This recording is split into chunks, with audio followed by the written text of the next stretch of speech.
Hello, friends, and welcome back to the Atlantic Front.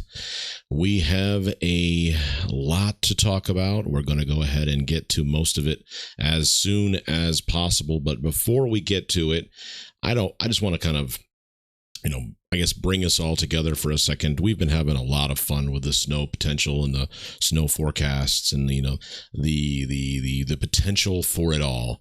And like I say, with living in the South, you just never know. It could be 20 miles north, 20 miles south, and you never know what you're going to get. But we're going to have take a look at the screen here. And the screen is basically saying that the snow cover that we are looking at, perhaps getting is still going to stay relatively consistent. So you have the entire area here that is looking pretty much like the pretty moderate snow. So, I mean, the yellow is in a minor, the orange is in a moderate, and then even the red. So from a snow potential for over the next 3 days, you are talking about a pretty good amount of snow, in that moderate zone there. So, yes, it is looking like it's probably going to miss a lot of the Carolinas, which is a bummer. I know there's a lot of people that are rooting for this one. The GFS seems to have sold us down the river. The euro seems to be holding strong. The NavGem and the Canadian seem to be coming together a little bit. The icon a little less than the euro. So what we're going to do today is really kind of take a look. And now that we're Sunday, Uber Sunday morning, we're going to go ahead and take a look and see what transpired and what is really going on in the atmosphere that's showing these holes in these areas. Look at North Carolina sitting all the way up into North Virginia, even some of the mountainous foothills area, nothing, zero. So in the South Carolina mountainous areas in Greenville and all that, just a trace in the in South Carolina. And looking as we kind of zoom in a little bit here, from a standpoint of the Atlantic Front, you really are going to get, Charlotte, Hickory, Henderson. Hickory's up there, folks. I mean, so you're talking about some of the upper level stuff that's going through here that's going to be coming over the next 3 days is going to hit. So it looks like Atlanta's going to get something. I'd say Macon, you're probably going to see a lot of this right here. You're going to see most likely, you're going to see a lot of this stuff. So you're going to see a lot of that's going to end up being, let's see here. Where is this? There we go. So we have a moderate in Louisiana there. So, so this is really interesting how it's all starting. The low is coming from down here in the Gulf and it's moving its way. So kind of a large swath that kind of does this. And then, it just skirts up along the coast, which is going back for, in the early 2000s, as far as one of these coastal storms. I think it was 04-ish. I think that's if my mind is serving me, right here. It's a weird one because usually these storms tend to go and turn into nor'easters. So why this dies off here is what we're really going to be, talking about a lot here today. So that's what's up on the schedule for us. But before we get into that, let's go and get into the euros and the GFS here. So we have our friend, the euro. Okay. So, I was thinking about whether or not I was going to want to start with the GFS or I was going to at least try to keep things positive a little bit here. So what we have is our friend, the euro, and this is the 18Z. So we've got some pretty good runs through this whole thing. So this is Saturday. This is the last run for Saturday, and we're just jumping in. So this is right where we're supposed to be. I'm telling you right now, the euro's doing pretty well. Whenever there's been some green blots sitting over top of me, pretty much it's been raining, so it's been misty. So then we go into Sunday, and we're staying in the Sunday run here. And a lot of this potential right here is really interesting because it does bring a lot of the warmer moisture forward, but then that deep dive still does occur. So we still are keeping that run. So most of Sunday, I'm not talking about a washout in the Carolinas, but look at that snow that's going up into Tennessee and Kentucky and then West Virginia and southern PA and Ohio, Marietta area, Cincinnati, all those things. So you're seeing a good amount of snow that's going to come in, and this isn't even the Tuesday, Wednesday thing. So we're still seeing some pretty good moisture in the upper level, and it seems to be holding fast. At least the Euro is saying so. That turns into a pretty good nor'easter that kind of runs up the New England area up the East Coast. So we run through Monday. Monday looks pretty solid. It's the thing about Monday, and watch this. Okay, so that cold air that's kind of sitting there, it was kind of in this zone and it swooped. Watch what happens when those blue lines start moving down. We get into the Monday. Almost the entire the lower 48, all the way down, is now in an Arctic blast. So a polar vortex is what they call it. So we've seen them before. That's not something new or anything like that. It's just this is what happens. And yes, it is January, and that just swallows up most of Monday and all of Tuesday. And there's our friend right there that starts to move up out of the Gulf and into Texas. Texas has been getting a dumping on over the last about every 3 days. Texas has been getting some level of wintry precip. So we're now in the Tuesday form here with the Euro. So right at Tuesday-ish, all right, Tuesday at about 4, they still have an amount of energy that's moving forward. All right, it's moving eastward. That cold air is still there. That moisture is still there. That leading edge of moisture that's pulling it out towards the Atlantic is still there. So you have all of the components and all the ingredients to make a really good southern storm. And then it comes back, and then it really kind of goes, it stays south. So even the Euro is ticked south. There's a lot of language out there that's saying that the Euro has been ticking northwest, which I agree with. Slowly but surely, the Euro has been ticking northwest.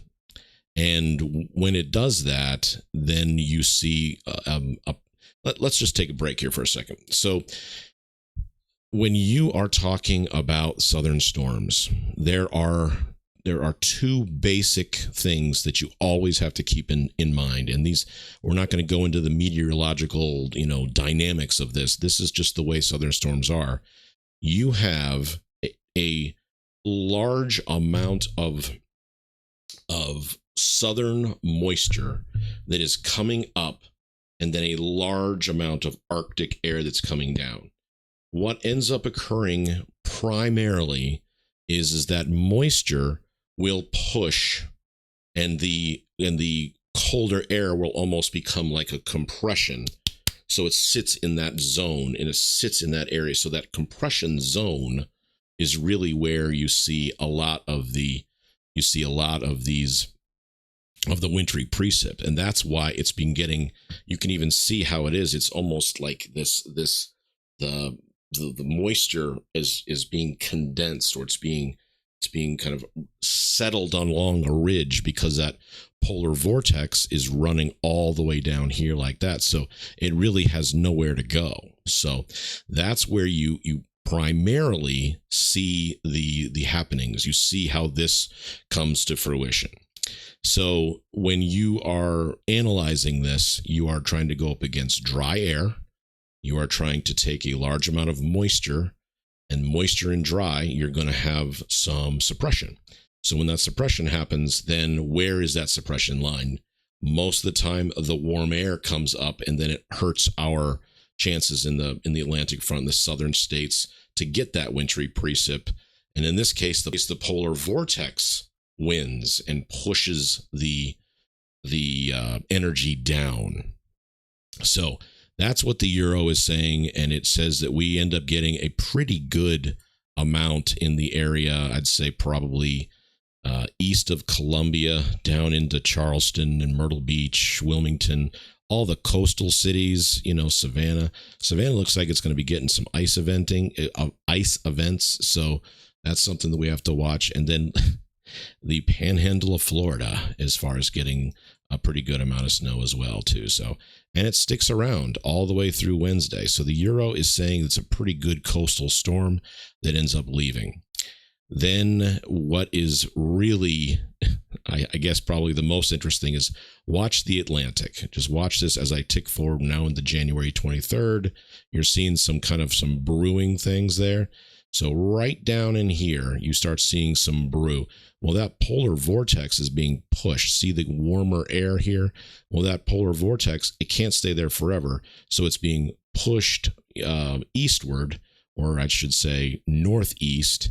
And then all of the energy that's coming out of this, it's not being suppressed as much. So where's that line going to be? So it looks like that line turns into a pretty good mix line here. I'd say probably freezing rain more than anything else. There's a lot of I guess some differences there. Now, the last run has just, and this sometimes becomes really fun when it gets live here, is that this low ends up picking up some steam, almost like a hurricane would, and it starts throwing that moisture at the tailing edge of that polar vortex of all that cold air, and that's January 24th. So you have another opportunity of an eastern southeastern state storm to come through. So it is very exciting to kind of see all this, and it stays. So we're going to watch this one really well, because this one sets up very interesting, and it really becomes, obviously it's a timing, but it also sets up with, is that cold air going to stick around? What is it going to do? Is it going to stall out there a little bit? Because it gains steam. It was a 1014 to a 1010 to a 1008, 1006, 1000, so all of those. So we're seeing that low turn into something that and has that circulation just enough to kind of throw that moisture off the Atlantic. So something very, very interesting to watch. So I've been liking the Euro. The Euro's been very good to us with all of this. So, I'm not seeing as much suppression as everyone else is. I'm still seeing probably anywhere from an inch to 2 inches in the probably Charlotte, Gastonia, Charlotte, all the way into Atlanta, down to Columbia. Maybe they're getting 2 inches. I'm really pulling for Columbia. The coastal cities, Georgia's going to get hit again. So there's a lot. And some of these major totals that are starting to show up down here in Florida and New Orleans and Mississippi and all this Biloxi. I mean, you're seeing some totals that are just outrageous. So that should be a lot of fun as well. So that is the Euro. This is the GFS, and the GFS has been a letdown of biblical proportions over the last couple of days. For some reason, the GFS, which is usually the crazy cousin that wants to just go crazy, and wreck the house, this is saying that we're not going to get almost anything. So I'm going to run through it but let's make sure that we understand that we have many, many days left. This is still Sunday, so we're still waiting. So this is Tuesday, and we're seeing the creation of our friend and our low pattern, and it starts to move, and then it gets to around, I'd say, so the GFS really has it kind of slowing down a lot. So that's the other thing. Now, if the GFS is going to get on board, there's one thing that it can do. If it's saying that energy is going to slow down, because most of the other energy is saying that this area has been, or this leading edge has been more north, that this bulk of this low is is being slowed down by some of that drier air or that polar vortex. You can kind of see the looping nature pushing down into it. Plenty of cold air, that is for sure. But then as it comes through, this is, again, in all the other models, this is a connection point between these two pieces. So what occurs here? What occurs for the GFS? What is the GFS seeing that this large plume, this major system, this low that's producing all this energy that ended up, being connected to this, that ended up dividing that off for an entire day? That makes absolutely no sense whatsoever, unless it is legitimately this dry polar vortex that's pushing that air so far down that it almost splits this energy. So that's what the GFS is saying. It is interesting. It does, and then it reconnects. Look at that. So you kind of have this. You have this. I guess this. If you watch it kind of in fast, you can kind of see how it connects in. But then it really is the same ridge of low pressure. So it's just going to stay really far south. So the GFS is staying extremely south, and then it just fizzles away and then goes into Thursday. Now it does pick up on the 23rd. The GFS kind of gets a little bit, and it says there's a freezing rain out in the coastal part of looks like Raleigh and Fayetteville and Jacksonville, and looks like just out of Wilmington and Virginia Beach and all that fun stuff out on the coast. So that's going to be a little thing. It does kind of ride and skirt into a little bit into Jersey and Manhattan. So that not something to be too crazy about, but it is another signal that's kind of showing some things that the other ones aren't. So the GFS is definitely active, but it just doesn't seem to want to pair with what everything else is going with all this. So we're now in the 27th. Now look at this. So if you watch how this warming trends, okay, so now we're in that Tuesday, Wednesday polar vortex. Watch the red lines kind of move its way into the southeast. So it kind of looped its way into this whole thing. So then our jet stream is starting to come back into that. So our low pressures and our moisture is kind of back in place where it normally is.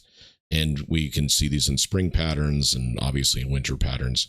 So we see a large amount of precipitation that kind of moves into the Ohio Valley and just on the eastern part of Texas and into Iowa and all of that. So it looks like Tennessee and Indiana and Illinois all getting some pretty good amount of wintry precip that's kind of sitting on that leading edge. So we're going to be in that warmer trend, but does it hang around long enough for this colder air to come around? So we're still in that January 28th pattern. So this is kind of getting spread out again.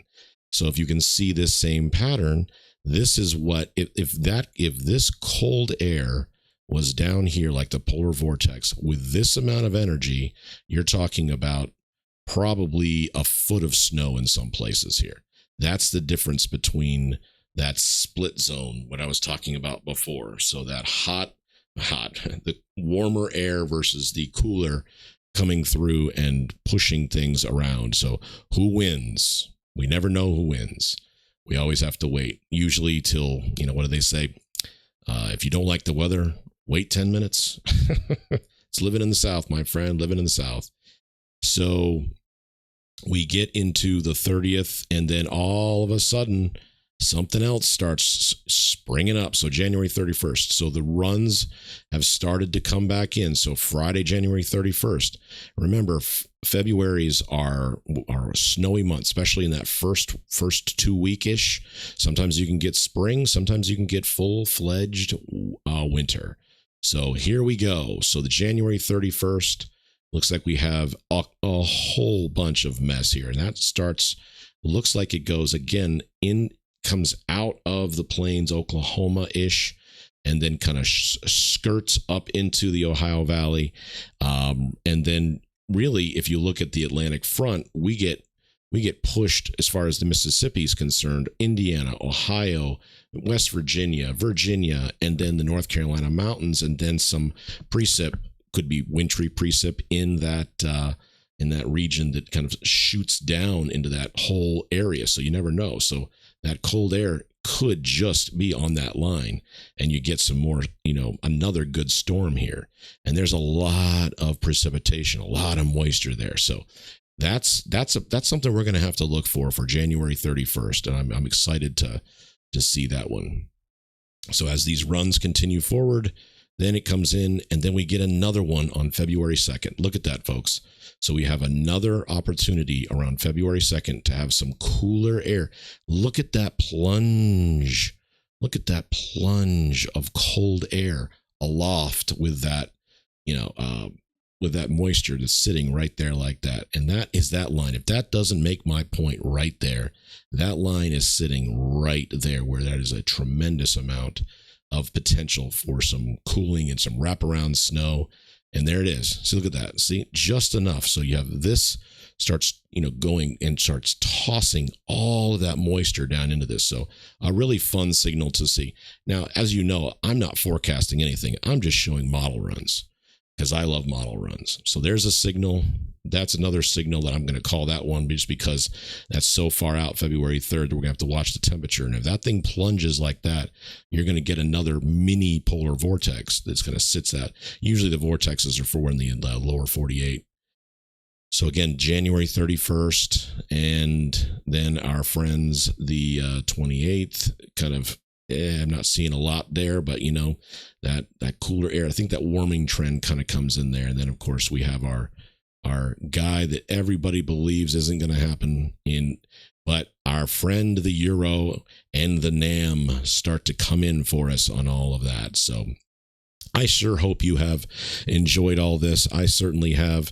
These runs are going to keep coming in. We're going to go ahead and give out probably another 2 videos tomorrow as we start to see a lot of the model guidance really come into agreement. So I am the Jake Man. This is the Atlantic Front. Come back. We're going to do it all over again. Have a good one.